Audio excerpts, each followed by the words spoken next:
Hello guys, you are welcome study with Dhanesh Kumar. आज आपके लिए मैं साइंस कैटेगरी केमिस्ट्री के हवाले से मोस्ट रिपीटेड एमसीक्यूज लेकर आया हूँ। ये जो हमने प्रीवियस डेज से जो केमिस्ट्री के एमसीक्यूज की जो सीरीज़ स्टार्ट की है, तो उस सीरीज़ का ये 6 पार्ट है। और जो इस सीरीज़ में हमने केमिस्ट्री के जो एमसीक्यूज डिस्कस किए हैं, तो मैं आपको 100% गारंटी देता हूँ जो ये सारे एमसीक्यूज हैं आपके बहुत ही काम आएंगे।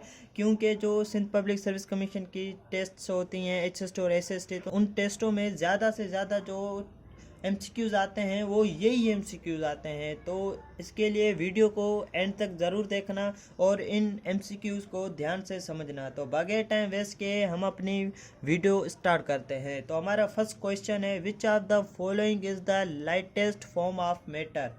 इसमें मैटर की ऐसी वो कौन सी फॉर्म है जो बहुत ही हल्की फॉर्म है, यानी लाइटेस्ट फॉर्म है। तो ऑप्शन देखते हैं। Option A solid, B liquid, C gas, D plasma. इसमें जो हमारा राइट आंसर है वो है डी प्लाज्मा। जो मैटर की लाइटेस्ट फॉर्म कहा जाता है वो प्लाज्मा को कहा जाता है, क्योंकि जो प्लाज्मा के मॉलिक्यूल्स होते हैं वो बहुत ही दूर होते हैं। एक मॉलिक्यूल अगर इधर होता है तो दूसरा मॉलिक्यूल इधर होता है, तो इसके मॉलिक्यूल ज़्यादा दूर होते हैं, तो इसके लिए इसको लाइटेस्ट फॉर्म ऑफ मैटर भी कहा जाता है।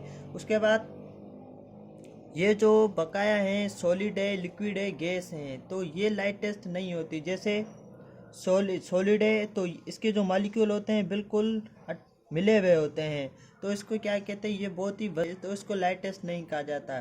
तो सॉलिड से ज़्यादा लाइटेस्ट कौन सी है? लिक्विड है। लिक्विड के जो मॉलिक्यूल होते हैं थोड़े से दूर होते हैं। उसके बाद जो लिक्विड से ज़्यादा लाइटेस्ट वो कौन सी है? गैस है। अब गैस के जो मॉलिक्यूल होते हैं, एक मॉलिक्यूल इधर होता है तो दूसरा मॉलिक्यूल उधर होता है, तो इसके मॉलिक्यूल थोड़े दूर होते हैं। उसके बाद जो प्लाज्मा है वो गैस से भी ज़्यादा लाइटेस्ट है।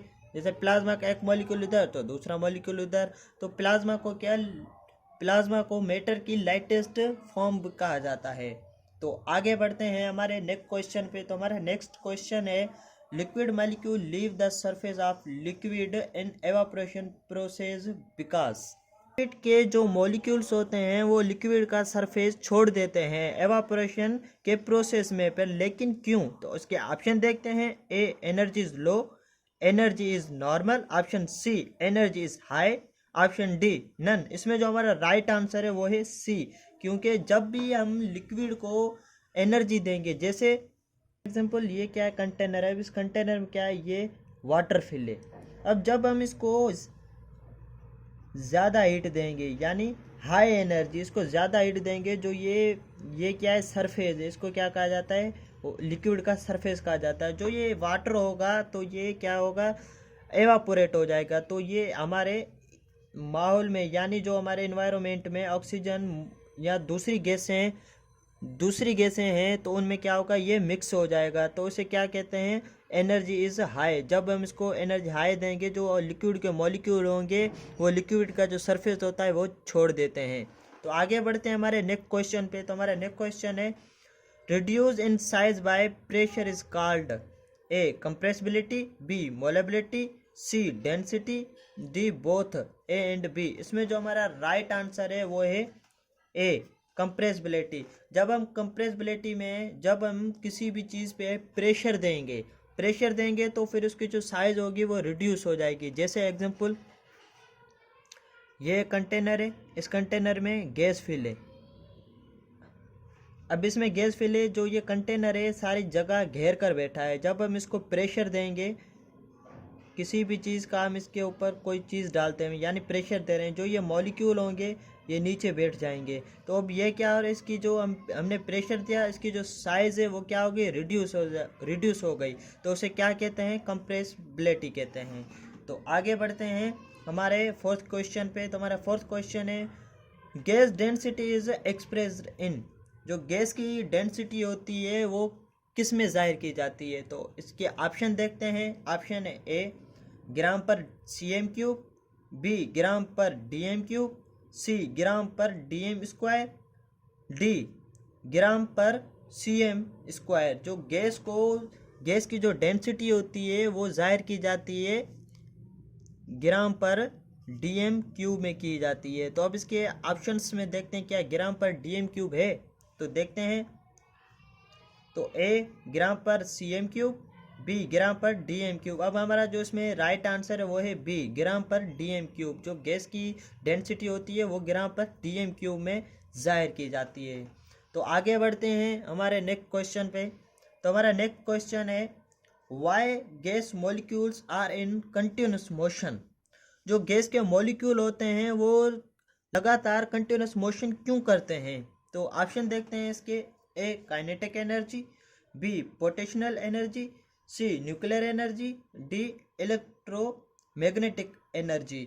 इसमें जो हमारा राइट आंसर है वो है ए काइनेटिक एनर्जी, क्योंकि जो गैस के मॉलिक्यूल्स होते हैं वो कंटिन्यूस मोशन करते हैं, क्योंकि उनके बीच में काइनेटिक एनर्जी मौजूद होती है जो इनको मोशन प्रोड्यूस करते हैं। यानी वो जो उसमें काइनेटिक एनर्जी की वजह से वो लगातार मोशन करते रहते हैं।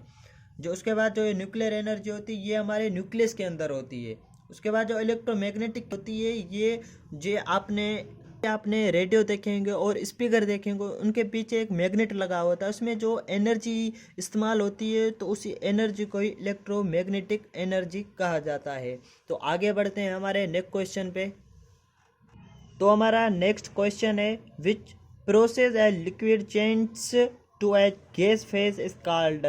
ऐसा वो कौन सा प्रोसेस है जिसमें जो लिक्विड होता है वो गैस की फेस में चेंज हो जाता है। तो इसके ऑप्शन देखते हैं। ऑप्शन है A vapour pressure, B vapour, C evaporation, D none. इसमें जो हमारा राइट आंसर है वो है सी एवापोरेशन। एवापोरेशन में क्या होता है, जो लिक्विड होता है वो गैस की फॉर्म में चेंज हो जाता है। जैसे एग्जांपल ये अब एक कंटेनर है, इस कंटेनर में लिक्विड फिल है। जब हम इसको हीट देंगे जो ये लिक्विड के मॉलिक्यूल्स हैं ये एवापोरेट होना शुरू हो जाएंगे, फिर ये क्या होंगे गैस की फॉर्म में चले जाएंगे। तो इसी प्रोसेस को एवापोरेशन कहा जाता है। तो आगे बढ़ते हैं हमारे नेक्स्ट क्वेश्चन पे। तो हमारा नेक्स्ट क्वेश्चन है which scientist discover the fifth state of matter, B C Bose Einstein condensate.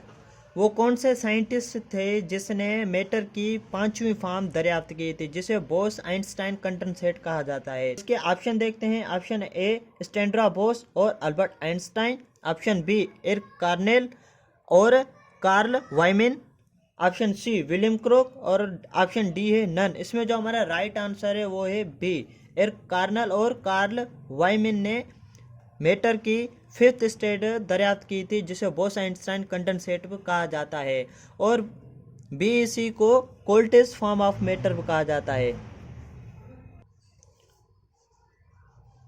Coldest form of matter भी कहा जाता है। और ये जो क्वेश्चन है आपको जहन में रखना है, क्योंकि मोस्ट रिपीटेड क्वेश्चन है, क्योंकि ये जो क्वेश्चन है ये 3-4 बार टेस्टों में आ चुका है। तो इस क्वेश्चन को आपको ध्यान से समझना है और उसे जहन में रखना है। तो आगे बढ़ते हैं हमारे नेक्स्ट क्वेश्चन पे। तो हमारा नेक्स्ट क्वेश्चन है which of the following have a sharp melting point in solid. इसमें ऐसा वो कौन सा सॉलिड है जिसकी शॉर्ट मेल्टिंग पॉइंट है। तो देखते हैं आप इसके ऑप्शन देखते हैं। ऑप्शन है ए प्लास्टिक, बी रबर, सी ग्लास, डी डायमंड। इसमें जो हमारा राइट आंसर है वो है डी डायमंड। जो डायमंड एक ऐसा सब्सटेंस है यानी सॉलिड है जिसका एक फिक्स एक्सिस होता है, यानी जैसे ये एक डायमंड है। अब जब हम इस डायमंड को काटेंगे तो इसका हम क्या करेंगे, सो हम फिक्स एक्सिस में काटेंगे, नहीं तो हम इस डायमंड को नहीं काट सकते। जब भी हम डायमंड को काटेंगे तो उसका फिक्स एक्सिस होगा, उसी फिक्स एक्सिस से हम डायमंड को काट सकते हैं। जैसे रबड़ होता है, अब रबड़ को हम कहीं से भी काट सकते हैं, इधर से काटें, इधर से काटें, इधर से काटें, इधर से कहीं से भी काट सकते हैं, क्योंकि जो रबड़ है ये सॉलिड है पर इसको हम फिक्स एक्सिस में नहीं काट सकते, इसके शार्प मेल्टिंग पॉइंट नहीं है। तो आगे बढ़ते हैं हमारे नेक्स्ट क्वेश्चन पे। तो हमारा नेक्स्ट क्वेश्चन है which energy are use to remove electrons from a gas state. ऐसी वो कौन सी एनर्जी है जो इलेक्ट्रॉन्स को खारिज करती है गैस की स्टेट में। तो इसके ऑप्शन देखते हैं। A ionisation energy, B kinetic energy, C both, D none. इसमें जो हमारा राइट आंसर है वो है A ionisation energy. Ionisation energy एक ऐसी एनर्जी है जो एटम में इलेक्ट्रॉन को रिमूव करती है, रिमूव करने के लिए इस्तेमाल होती है। जैसे एग्जांपल ये हाइड्रोजन है, अब हाइड्रोजन का जो एटम का नंबर है 1, अब इसकी जो शेल बनाएंगे, एटम बनाएंगे, तो उसके एटम में हम 1 इलेक्ट्रॉन रखेंगे, क्यों, इसका इलेक्ट्रॉन है ही 1। जब बस हम इसका इलेक्ट्रॉन 1 रखेंगे, जब ये इलेक्ट्रॉन रिमूव करेगा यानी खारिज करेगा, तो इसमें जो एनर्जी लगेगी, तो इसी एनर्जी को ही आयोनाइजेशन एनर्जी कहा जाता है। तो आगे बढ़ते हैं हमारे नेक्स्ट क्वेश्चन पे। तो हमारा नेक्स्ट क्वेश्चन है द एलिमेंट ऑफ Va यानी 6a group are known as. Element 6a के ग्रुप के एलिमेंट्स को क्या कहा जाता है? तो ऑप्शन देखते हैं, A nitrogen family, B oxygen family, C boron family, D carbon family. इसमें जो हमारा राइट आंसर है वो है B oxygen family. 6a group में जितने भी एलिमेंट आते हैं तो उन एलिमेंट को ऑक्सीजन फैमिली कहा जाता है। उसके बाद जो ये है नाइट्रोजन फैमिली। अब नाइट्रोजन फैमिली को भी ग्रुप के ये किस ग्रुप से ये किस ग्रुप से बिलोंग करता है? ये 5a से बिलोंग करता है। उसके बाद जो बोरॉन फैमिली है ये ग्रुप 3a से बिलोंग करती है। उसके बाद जो कार्बन फैमिली, ये कार्बन जो फैमिली है ये ग्रुप 4a से बिलोंग करती है। तो ये जो ग्रुप हैं, तो इन ग्रुप को आपको याद करना है। तो ये किस किस ग्रुप से जो ये एलिमेंट्स हैं वो ताल्लुक़ रखते हैं। जैसे हमें पता है तो पीरियोडिक टेबल में ग्रुप कितने होते हैं? 18 ग्रुप्स होते हैं। तो आगे बढ़ते हैं हमारे नेक्स्ट क्वेश्चन पे। तो हमारा नेक्स्ट क्वेश्चन है in group electron affinity value decrease from top to bottom because. Group में जो इलेक्ट्रॉन एफिनिटी की वैल्यू होती है वो डिक्रीज क्यों होती है टॉप टू बॉटम में? अब तो सबसे पहले हमें टॉप टू बॉटम समझना होगा। तो टॉप टू बॉटम किसे कहते हैं? टॉप टू बॉटम कहते हैं ऊपर से नीचे, यानी इसे कहते हैं टॉप और इसे कहते हैं बॉटम। तो इसमें जो इलेक्ट्रॉन एफिनिटी की वैल्यू होती है वो डिक्रीज कैसे होती है? क्योंकि जो उसमें एटम की साइज होती है वो इंक्रीज होती है, एज एटम की साइज इंक्रीज होती है। इसकी वजह से जो इलेक्ट्रॉन एफिनिटी की जो वैल्यू होती है वो डिक्रीज होती है। जैसे एग्जांपल, अब जो हाइड्रोजन है, अब हाइड्रोजन का एटॉमिक नंबर 1 है, तो इसका जो पहला शेल है इसमें 1 इलेक्ट्रॉन, अब न्यूक्लियस से इसका इतना डिस्टेंस है, तो यानी कम डिस्टेंस है। उसके बाद हम उठाते हैं लिथियम। अब लिथियम का जो एटॉमिक नंबर है वो है 3, तो इसका पहले शेल में 2 इलेक्ट्रॉन और दूसरे शेल में 1 इलेक्ट्रॉन। तब इसका डिस्टेंस है हाइड्रोजन से ज़्यादा है, क्योंकि इसके 3 इलेक्ट्रॉन है, इसका 1 इलेक्ट्रॉन है। जैसे हम टॉप टू बॉटम आते जाएंगे, ऐसे ही जो इलेक्ट्रॉन है वो बढ़ते जाएंगे, जो उसकी एटम की साइज़ है वो भी बढ़ती जाएगी। तो इसकी वजह से जो इलेक्ट्रॉन एफिनिटी होती है वो डिक्रीज होती जाती है। तो इसके ऑप्शन देखते हैं। ऑप्शन है A atomic size decrease, B atomic size increase, C atomic size normal, D atomic size same. इसमें जो हमारा राइट आंसर है वो है बी एटॉमिक साइज इंक्रीज। जब भी एटॉमिक साइज इंक्रीज होगी, जो इलेक्ट्रॉन एफिनिटी की वैल्यू है वो डिक्रीज होती जाएगी। तो आगे बढ़ते हैं हमारे नेक्स्ट क्वेश्चन पे। तो नेक्स्ट क्वेश्चन है हमारा the ability to attract shared pair of electron is called. कि ऐसी एबिलिटी जो 2 इलेक्ट्रॉन्स यानी इलेक्ट्रॉन के पेयर को अपनी तरफ कशिश करे यानी खींचे, तो उसे क्या कहते हैं? तो इसके ऑप्शन देखते हैं। A electron affinity, B shielding effect, C ionisation energy, D electronegativity. जो इसमें हमारा राइट आंसर है वो है डी इलेक्ट्रोनिगेटिविटी। क्योंकि जो इलेक्ट्रॉन एफिनिटी में इलेक्ट्रॉन को क्या करती है? अट्रैक्ट करती है, लेकिन 1 इलेक्ट्रॉन को करती है, 1 इलेक्ट्रॉन।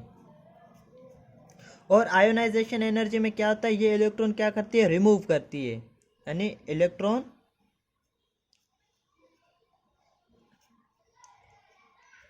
रिमूव करती है। उसके बाद हमारा जो इसमें राइट आंसर है वो होगा इलेक्ट्रोनिगेटिविटी। इलेक्ट्रोनिगेटिविटी में क्या होता है?